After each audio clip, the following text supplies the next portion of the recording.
Today's challenge is to reverse park without hitting my husband's car in the process. There we go.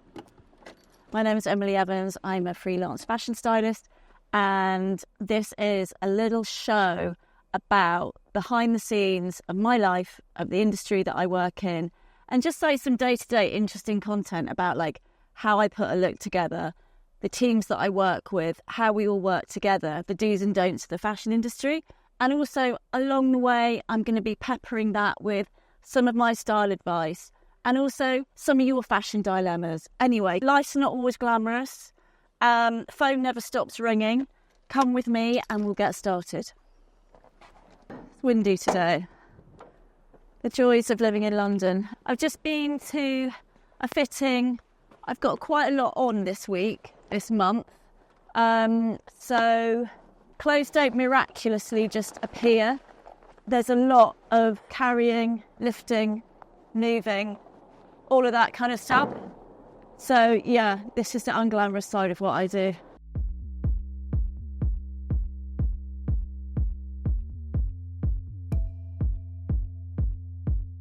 Okay, so I get asked a lot about questions about my personal wardrobe.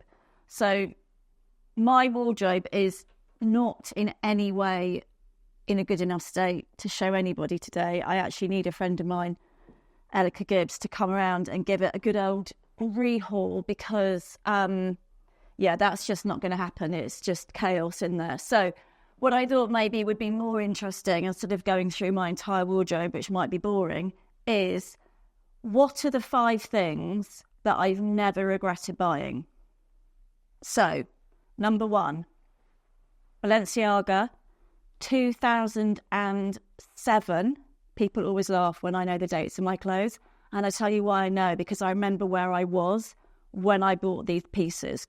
I am quite a thrifty shopper. So this was a runway piece that made its little way into a, into a resale mall in Italy. So it was probably like a season or 2 out of date by the time I bought it, but it was heavily reduced. It was probably about 90% off. And I'd seen this on the runway and was obsessed by it. And I've literally worn this so many times. It's one of the best jackets I've ever bought. The next piece that I love, again, bought heavily discounted. There's a theme, Valentino. And I think this was, I'm going to say 1999. It was a while ago. This is one of my favourite dresses I've ever bought. At the time, I think it was at the end of the summer sale. So top tip for everybody. You don't have, if you don't want to buy things full price, which quite frankly no one does, wait, because everything's discounted at the end of the day, especially at the moment. So if you're going to invest in something like Valentino, invest in a classic. So the classic Valentino red, classic shape, and I have worn this countless times. I actually might wear it to a wedding that I've got in a couple of weeks' time. The third, one of my favourite pieces is this Alexander McQueen cape.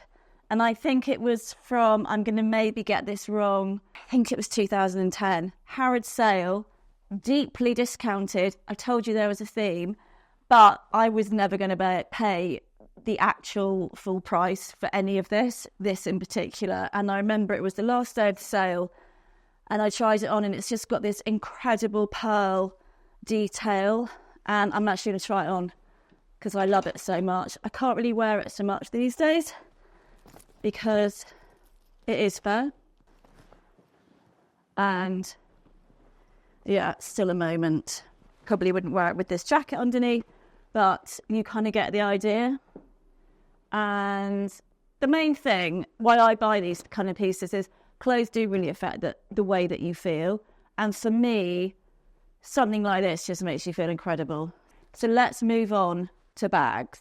Okay, so one of the things that I've never regretted, generally Chanel on any level. If something begins with a C and ends in an L, it's for me. Chanel bags really hold their value, this one in particular. So I saw this bag in Vogue Paris, it was then. It was still Vogue Paris, not Vogue France. And it was like the top things to buy. And I was like, I'm absolutely obsessed. And I went into the store in London and the woman was like, oh, there's only 3 been made, which made me want it even more. Anyway, so for some lucky chance, she phoned me a few weeks later and said that they had the bag in. And it's just like, I don't know, I've like never seen anyone else with it. I've seen people with the French flag, but I've never seen anyone else with this. Yeah, she's so cute. I love it. So nice. One of the first really big purchases I made, and I actually bought this 20 years ago, still in its original packaging. The box has kind of died a death over the years. The only bag I really ever lusted after was this bag. Anyway, a client of mine worked at Hermes at the time and said to me, I said, is there any way of getting a bag? Anyway, long story short, she phoned me up one day. She said, somebody's not collected the bag. This bag, I've got like the biggest orange you've ever seen. So I went in and it actually wasn't the colour that I wanted at the time. But I think this was 20 years ago I bought this. And I still remember buying it. It was still a really memorable experience. But the one thing I will say is you don't need 25 of these. Like sometimes I see people with like hundreds and hundreds of these bags.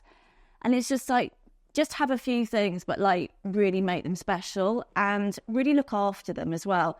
Somebody gave me a really good tip that you can actually stuff them with like an old sweater, which also keeps their shape.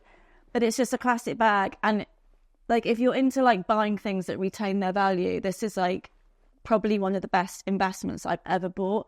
When you're looking at something like a statement bag like this, you don't actually have to put much effort in with anything else. Obviously, like, you know, get up, have a shower, put your makeup on, do your hair, all that kind of stuff. But like really just a pair of jeans and a white t-shirt is kind of like all you need because this does all the talking. So that's another kind of style thing. Like if you want to invest in like a really good handbag, pare down the rest of it because it's all like crazy bag and then a crazy shoe and then a crazy this and a crazy that. It's all like crazy. So yeah, it kind of, I hide behind this quite a lot because you don't really need to make much of an effort because this is the effort. Okay, so now come with me and we can see who my special guest is upstairs in my bathroom. And welcome to my bathroom. It is the fabulous makeup artist, Mr. Buster Knight. Hello. Thank you for joining me for Behind the Style. I can see you've already been having a little ferret through my makeup. Rubbaging through your makeup. Well, I hope it all, you know, meets your approval. Love that. Right. So anyway, come with me. If you don't mind, I'm going to take some of your time and we're going to have a gossip on my bed. Oh. So, Mr. Buster Knight, welcome to Behind the Style. Thanks for having me. So, if people don't know, you are fabulous makeup artist. Dab. Your brushes have graced the faces of, and I'm going to just read a few out: Millie Bobby Brown, Priyanka Chopra, Kris Jenner, Lena Dunham, Lauren Sanchez, Julia Michaels. I mean, the list goes on. So welcome. I want to deep dive straight in. Worst part and best part of your job. Let's start with a bit of positivity. What's the best part of your job? Best part of my job, it's quite a multifaceted question. I think best part for me are the experiences that I have, you know, things that I would get to do that I wouldn't otherwise, i.e. being introduced to New Zealand culture by a Maori tribe, or, you know, meeting, you know, Billy Idol, you know, things like that I would never get to experience if I didn't do the job that I do. Yeah. Work-wise, I think the best part is that feeling that you get when you send someone on stage out to walk the red carpet, or you see them in a music video or whatever, and it's that like pat on the back moment when the team come together and everyone's like high-fiving and we did this, we made this person look and feel amazing. So teamwork. We're going to circle back to that, I think. Yeah, so teamwork is a big one for you, which is the best part as well. Yeah, I mean, our jobs are not solo jobs. None of us work by ourselves. And, you know, I think as an artist, the artist side of me wants to, like, disappear. We've got a dog joining us, sorry. Hi, best guest. I'd like to disappear into a studio and paint a canvas. There's that side of me and my personality, but there's also the really social side. And that's why I paint faces, not canvases, because I like to be in a group, in a team, and be social. And were you very good at art as a child? Was that your thing at school? Yeah, I studied portraiture. I never thought I'd be a makeup artist. Didn't you? That's interesting. I studied portraiture when I was in high school, and did art, and then I went on to do an art A-level, and actually went to be a school teacher as a degree. Really? And I dropped out, just because it wasn't me. I knew that I like to teach, and now I teach makeup, which is funny, but I like to teach, but it's not, it never struck that spark inside me. And the moment that I started to do makeup, I was like, this is it, I found it. Because it was that like bridge between art and being social. Do you agree? Do you agree? Come on. For people out there who might be doing their A-levels, doing a degree, doing GCSEs, whatever it is, how did you get from being at school to bust a night now today? So while I was at college, I worked in a shop, in a department store, as a stylist. And I used to dress... Who knew? I used to dress windows and mannequins, and for a brand. And then one day I made a friend in the beauty hall, and she was like, I think you'd be good at makeup. And I was like, why? She was like, it'll be an easy sell for you because women like you and blah, blah, blah. And then I went for a little trial on a Sunday, never applied a single thing beforehand. No. Here I am trying green eyeshadow on this poor unsuspecting woman. And it was terrible, let's be honest. But I was like, I quite like this. And like I say, I did portraiture. So for me, it was like, the worlds collided. And so I used to do a Sunday a week on this counter for Laura Mercier. And then it went from 1 day a week to 2 days a week while I was at college, and then into uni. And then while I was at uni, I was like, hang on a second, I think I prefer that to what I'm studying. And so I was like, right, I'm going to pause for a year and see how I feel. And I never went back to uni. Not that I'm like, that's the way to do it, to be a makeup artist. But I've always been a really good judge of like sensing what's right and what's wrong for me. You have a very strong gut instinct. Yeah, gut instinct is the right term. And I was like, I know that I can make this lucrative. And so then with that brand, I moved up and I became part of their events team. And then I left them and went to Dior and was a trainer and a global artist for them, and travelled around teaching and doing events. And then it kind of went from there. I met a few people and would do like the odd bits for TV shows and kind of fell in. And I never really assisted. I maybe assisted twice, but I was always too chatty. And so no one liked me as their assistant because I was way too chatty, which I'll come on to later because I actually, now I get that we've spoken about this but that before. was me as a 19-year-old. I was chatty Cathy. Beaver. Yeah. Chatty Cathy. And then the rest, I always say it was like a hop, skip and a jump, and it kind of started to fall into place. And then you learn what to do and what not to do, and how to act and how not to act. And, the hunger in me died down, and I kind of have to remind myself, even still to today, like I do this for the art, I do this for the creativity, more than the paycheck or more than the accolades. It's more like I did this for the art in the first place, and that's why I'm still here. Because I think if I was just doing it for a pat on the back or for a bit of Instagram fame, I would have got bored a long time ago and probably become a chef or something else that I really enjoy.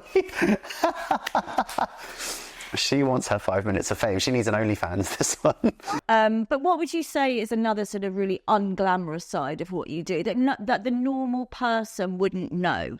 I mean, just before I answer that, I think it's really important to know that it is a knife edge, like you say. Yeah. We look on Instagram and it's not real. I get my friends and they're like, you've been busy. And actually it's like, oh no, that picture was posted from 3 months ago. I've just got the rights to be allowed to post it. Or that trip that you think I just took was actually 2 months ago and I've been sitting in my kitchen pulling my hair out because I'm not actually working this week. And so I think it's really important to realise that, like, that's not real. And neither is the glamorous side of the fancy restaurants that you go to, or the private plane that you're flying in, or all of these things. I mean, to disclaim that you do a lot of the private plane. I don't. Generally, I'm at the back. No, but I think it's not my reality. And it's not your private plane. Yeah, I'm on someone else's time. And I think that leads into my answer of, like, we work with the most elite people that live these amazing lives, but even they will say, like, it's not all real.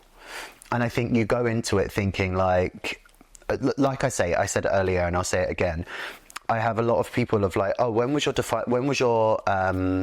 what's the word, like, when your big bang moment, right? Or when did what made your career, what was your turning point? And it doesn't exist.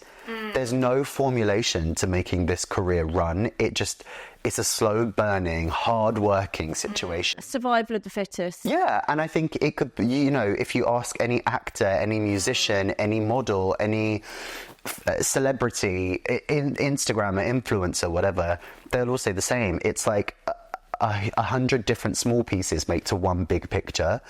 And so, the unglamorous part of my job is definitely imposter syndrome, in the sense that, like, I am guilty of scrolling through Instagram and being like, oh my God, this person's done what I want to do. Sure. They're doing the show that I want to be part of. Their clients doing the red carpet that I want to do, or whatever.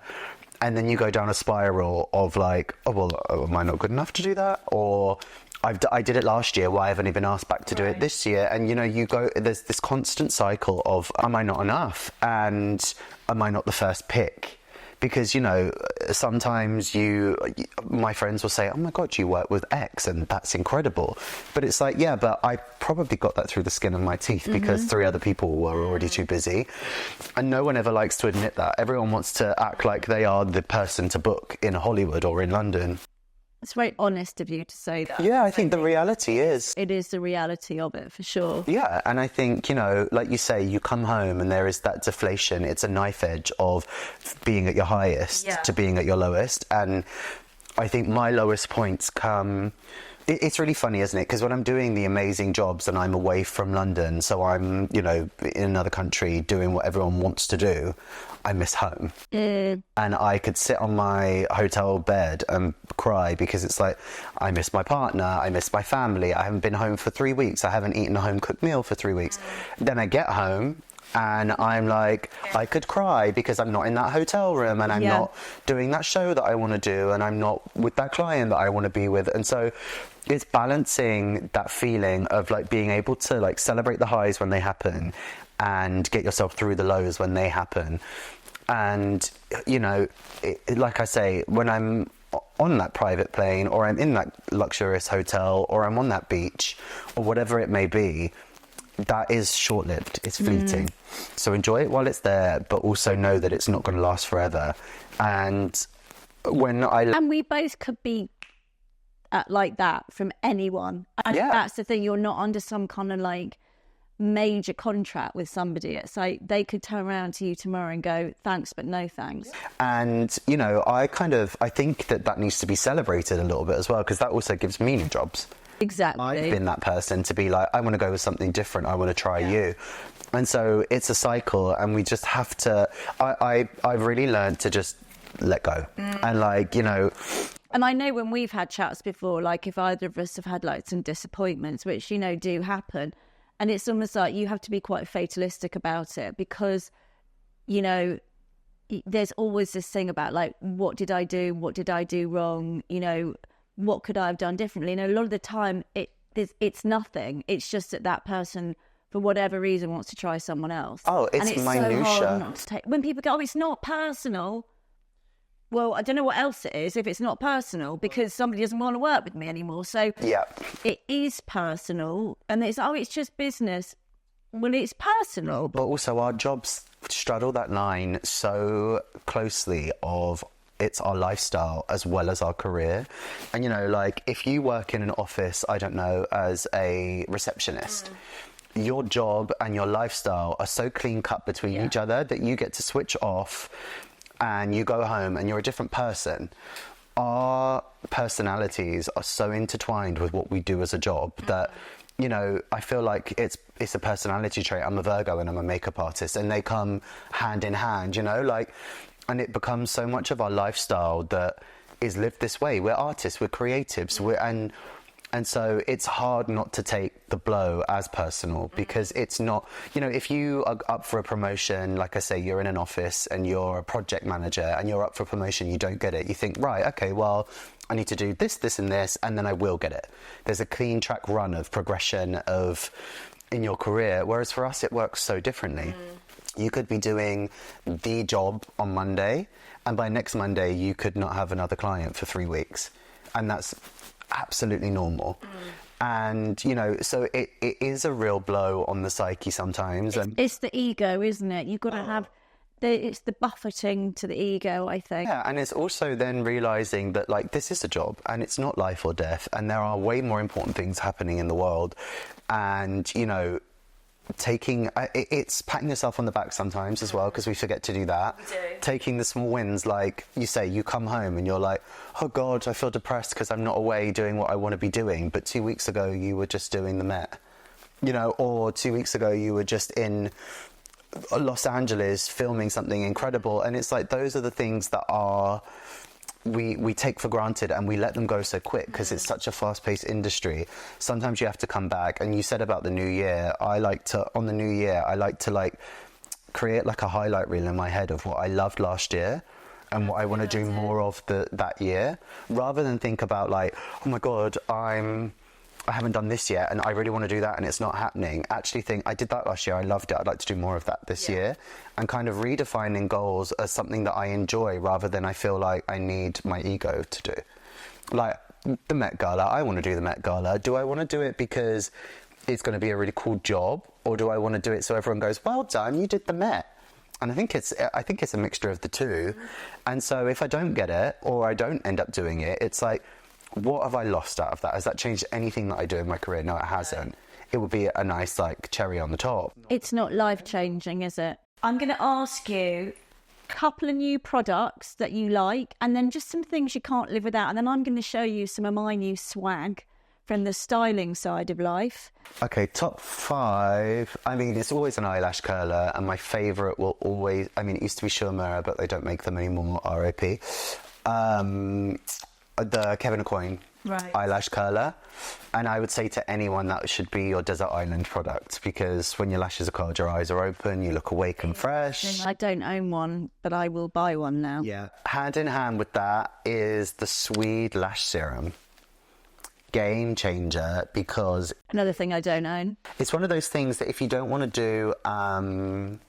you don't want to do a makeup... Like, it's like having your eyebrows waxed. Right. You kind of look done without being done. And it's the same with your lashes. If you've got long, curled lashes, you don't need eye makeup on. Your eyes look nice and fresh and awake or whatever.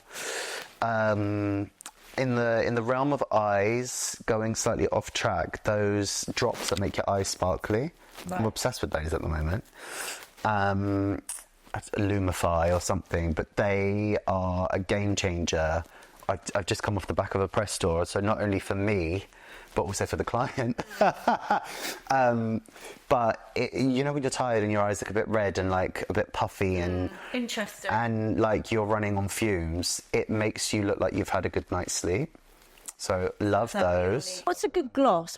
I'm a big lip glosser. I love, like, gloss-wise, I really love Patrick Tar. Or the House Labs, Lady Gaga's. Is that actually good? The clear gloss is amazing. Is it? It's like vinyl gloss. But I'm really into the Dior lip oil at the moment. My daughters use that. Yeah, just because it makes you look... Makeup hydrated. Yeah, makeup has gone another way now. It's not about layers, it's about being really like glossy. One thing that's going to be your statement thing, and it's got to be natural. So like if you're going to use a lip liner, it's the lip liner. If you're going to do skin, it has to be glowy skin, brushed up brows, or nothing else, or you know it's so hard, isn't it? It just moves the whole time. But I think one of the things that you're very good at, you can do a lady who's 75 years old, and you can also do somebody who's 17 years old. And I think not everyone can do that. Well, I think it's about the basic fundamentals, and this is what I say to a lot of people who do well on Instagram and want more celebrity clients, or want to do more editorial, or walk more in the shoes that I'm walking in. And it's like doing an incredible, like, cool graphic eye for Instagram is one thing, but it's about knowing your classics, your structuring, what makes the eye look more awake, what makes the eye look more almond, what makes the brow look more lifted, what makes a lip look fuller. These are classic things that have been around since the beginning of makeup. And so, you know, I'll walk in and I'll assess a face of being like, right, okay, this woman is more mature. How do I, like, hike her eyes up without her looking like she's overdone? Right. That's a trick of powder, or it's a trick of shadowing that, you know, you can't do with a blue eyeshadow, or the new glossy eyelid shadow, or whatever. So I think if you can take the classics and the moderns and, like, twist them in together. That's a great point. But that's where my favourite products come in as well, because I love a multi-product. Like, I've just fallen in love. It's old school and it's been around for ages, so I'm late to the party. But the Clarins Beauty Flash Balm is literally like... game changer. Oh my God, I use it on legs, I use it on lips, I use it on eyelids, I use it all over the face. It's as a primer, as a finisher. Like, I love a multi-product, and that's one of those products that you can... It's going and going. It's not just a... one and done. Yeah, and I love, like, new, like, fad products. Like, at the moment, I just bought Judy Doll mascara. Brilliant. It's a mascara without a brush from Korea. Oh, yeah, you showed me that the other day. It's incredible, but it has its shelf life for me, because I'll go back to my old faithful Lancome. Right. That I know works in heat and works on camera and works whatever. But I do like a fad product as well. But I think... bit of mix and match then, really. Yeah, and it's the same with style, right? It's the same, like, you know, what might be really cool at the moment won't be cool in 10 years. But you know how to make someone's legs look longer, make someone's waist look smaller. And it's also a bit like, you don't have to be head to toe in designer clothes to look put together. I know I'm sat here in a pair of Whippet Jealous Jimmy Choo John Paul Gaultier collaboration booties, but I'm also wearing vintage Levi's from Pin Denim, and I'm also wearing... I always get my sweaters from Marks and Spencer's. Call me a grandmother, some people do, I'm not, but best cashmere, which I think... I mean, I think they're about £80. Yeah. So Zara does great cashmere too. Yeah. If your husband doesn't wash it. Yeah. Out. Not good. Keep your mitts off my washing. Yeah. I'm very, very, very fussy about washing. And on that note, I'm going to show you some of my little sneaky bits and bobs that I've got recently. Bear with me. So one thing that I love, and I know this is a bit, I'm not going to say dull, but like... I could see the label on it, it's not dull, it's very cool. Is this Acne Studios grey t-shirt. Now, anyone that knows me knows I literally wash this and wear it. And they do this all the time, and it's probably the best t-shirt I've ever bought in my whole life. It just fits like a dream. The texture's gorgeous. The fact that it's already kind of washed out, I love. And it's really androgynous. It goes with everything, and you can wear it with jeans, you can wear it with leggings, you can wear it with a pencil skirt and heels, like, love. Now, another one to support is a really, really favourite brand of mine. It's Cult Naked, and they do the most amazing vegan leather jackets, trousers, and they also do, like, really, really cool, like, sexy club wear, so like gorgeous night out. And also, let's not forget, and let's keep supporting people in Ukraine, because I think that's important that we don't just forget all of this stuff that's going on around the world. Now, another one, quite a high-end purchase for me, the new Bottega bag. Now, I went backwards and forwards in the store. I thought I wanted the really big one, and actually I wanted the small one. I needed like an everyday bag. Then the dilemma was, what colour do we get? Do we go black? Which I do in everything I buy. Do we go a dark chocolate, which was a bit more like this? The old Emily, I'm going to call her the old Emily. And I know she's only about a few years ago, but I would have gone for like the bright pink. And I'm trying not to do that now. I'm trying to be an adult because, let's face it, I am one. So I went for the tan. Do you like it? And I'm the opposite. Any high-end purchase that I make, I'm like, let me get black. I know. It lasts forever. I and know. actually, I'm making myself now be like, no, let's do something that feels... Black's so chic. But anyway, that's my new little nugget. I love this knot on the other Knot's side. cool, isn't it? I mean, you can undo it, and you can do it as a kind of... I would never do this crossbody, not my vibe, but you can do it like that, which is kind of okay. But I do quite like the little knot, and it seems quite durable. And I thought, you know what, it will look cool with white in the summer. Yeah. Anyway, as always, I felt very guilty after I bought it. But anyway, that's beside the point. Now, the other one, I like to mix very high with very low. When I go to New York, I absolutely love these cheap shops that sell cheap tat. I don't know what's wrong with me. Everyone can judge me. But I do love an I Heart New York pyjama bottom. I don't know what's wrong with me. I just bought the T-shirt. Colour. Have you? Yeah. I'm even thinking a mug. Oh, no, I've got the mug. Have you? Yeah. Yeah. I mean, these are just great. I've even worn these out with a Chanel ballet flat. Opinion. I just love them. And I think they were $9. Anyway, on that note... I love merch. Well... Of any kind. This will blow your mind. So I found these. If anyone saw the last Balenciaga show, they had these, and Miu Miu, there's a lot of drapery over... I'm going to hold this. I mean, you'd never put it on this bag, but there's a lot of this going on. Yeah. A lot of keyring. Maybe you call it keyring action. I don't know what the term is. But, like, there's a lot of keyring thing going on. Yeah. So the bag from Balenciaga is obviously very expensive. So what you could do is do what I do when I'm a bit bored at an airport, and I do sit in quite a lot of airports, as you do. Got, like, a little bit of cash left over that you need to get rid of. Look at these. Yeah, Aren't they lovely? Yeah. And you can just add them. Look, California with a big heart. And this is an I Heart Milano. And then this is a Hollywood key. So if you don't want to spend money on a really fancy Balenciaga bag, you can basically hit the merch in the airport store or in the I Heart New York shops and make your own. I do it with stickers and they're all over my laptop. That's my top tip, right? Yeah, very cool. Because this is what I would call a micro trend, right?